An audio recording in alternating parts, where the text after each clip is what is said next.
It's Dragon Ball time! Hello, welcome to another figure review. Today we're gonna have a look at the SH Figuarts Great Saiyaman figure. As Figuarts is continuing the Dragon Ball Z Boo saga, so to speak, we're finally getting another Gohan, and it's been a long time, honestly. I've been wondering, we're getting so many Gokus, Vegetas. I mean, that's obvious, but I feel like there's a huge lack in Gohan, so I'm happy that we're getting this one, especially since he seems to have a lot of option parts with the helmet and like the sunglasses and whatnot. So without further ado, let's have a look. So overall look in detail of the figure. The first problem I have is stability. That's already he has some issues. All right, I don't want to beat around the bush too much. There's gonna be some interesting stuff. 14.5 centimeters to the top of his head, which means he stands at about 5'8", almost 5'8", well 5'7" more like, and 5'8", if you're going all the way up to the antennas. Now, I want to focus first on the look.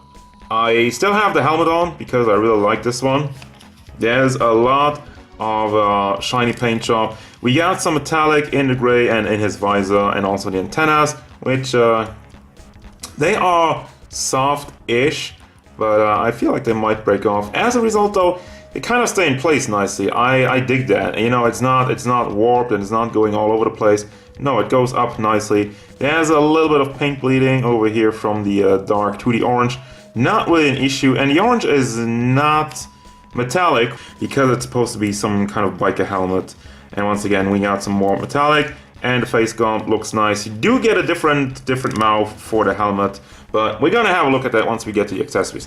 Now, overall, the look of the outfit, there's once again a little bit of paint bleeding going from the dark into his skin color in the neck, and the molding is nice. There's lots of wrinkles in it as the cape is disconnecting on its own, and the figure doesn't really have any shading, and I'm not a fan of these holes. They should have just left that. And this is the back, where you have the hole for the stupid cape, which you can cover up. We'll get to that once again once we get to the accessories. The muscle work in the arms is very nice, and then the fists. You have the watch on this one arm that kind of can transform him into the Great Saiyaman, which it's Capsule Corp tech basically, and it's very nicely and futuristic. Then we got the gold in here in the belt, which is floaty, and moving down to the feet where you have the yellow tips. Very nice and colorful, this one. I feel like you have this on Vegeta, and they really switch around with like, sometimes they put lines on it, sometimes they don't. I feel like this color is just right. Now, the stupid cape part.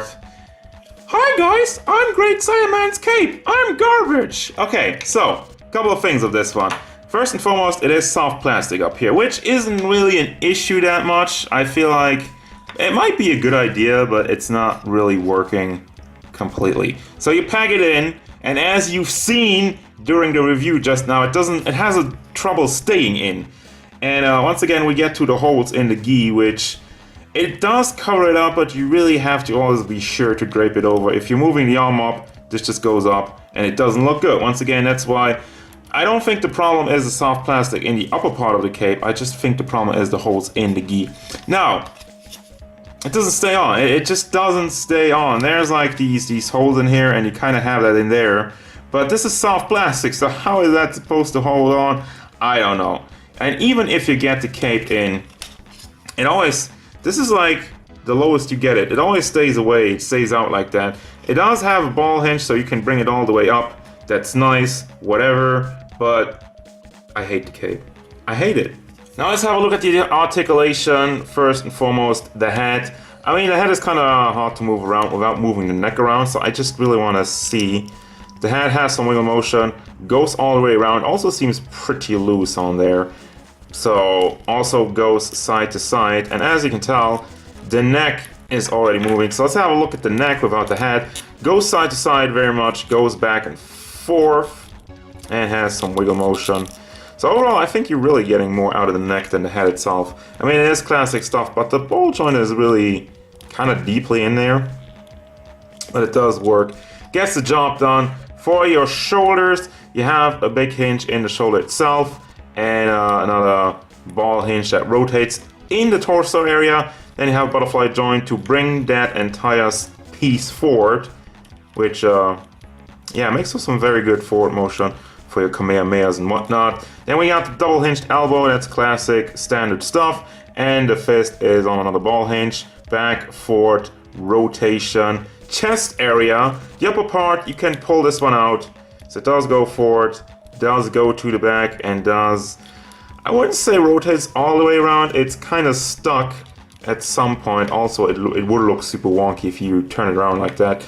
That's why we have another joint at the hips, so you can bring all of this around. And by the way, you can just stuff it back in so it looks more natural. But overall, you also have some forward motion, lots of backward motion. It is kind of blocked by the belt, which is floaty. It's not connected anywhere, so you can bring that one around as well if you want to. It is soft plastic, but it is kind of thick, so it's getting a little bit in the way. What's not getting in the way at all is with the leg articulation. You have all this soft plastic, and it moves forward, the legs, moves to the side, and it moves to the back. It has my favorite leg joint where this entire piece kind of rotates with it.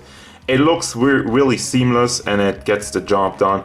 Also has some rotation over here in the thigh swivel, and we got double hinged knees, and the foot is on a weirdly like two ball joints, one ball joint in the foot, one ball joint in the leg, and a long peg in between of it. So you really have to play around with this one. I feel it does get some wiggle motion, goes to some degree, goes around, and does also tilt side to side, but yeah, it's kind of wonky. And finally, there's a toe hinge to round off your articulation.